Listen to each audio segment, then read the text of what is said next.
तुम उस सिनान को अभी कॉल करो और फौरन यहाँ बुलाओ। खुद कॉल क्यों नहीं कर लेते? क्योंकि वो साहब मुझसे भाग रहे हैं, तुम कॉल करो। देखो ज्यादा बात को बढ़ाओ मत, यहाँ से निकल जाओ, अपने सर मुसीबत ना लो। तुम होते कौन हो यार? फोन करके अपने मालिक को बुलाओ। अपनी मुझे ज़बान उससे संभाल कर बात करो, बिला वजह तंग मत करो। अगर ना करूँ तो क्या होगा? ओज़ान, बोलो ओज़ान, क्या करोगे मेरे साथ? तुम निकलो यहाँ से। क्या मसला है तुम्हारा? हाँ, निकल जाओ। हाँ ऐसे आके ओज़ान, छोड़े अब इससे कहाँ बोले? हाँ? चले यहाँ से। ठीक है, हमें निकलना होगा यहाँ से अभी। ओज़ान, तेवर तो देखो इसके। चुप हो जाओ तुम।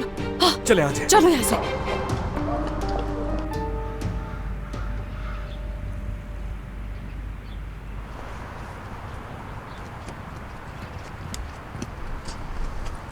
खुशामदीद नायला आंटी, मैं जानती हूँ आप मुझसे खफा हैं। तुम ऐसी हरकत कैसे कर सकती हो?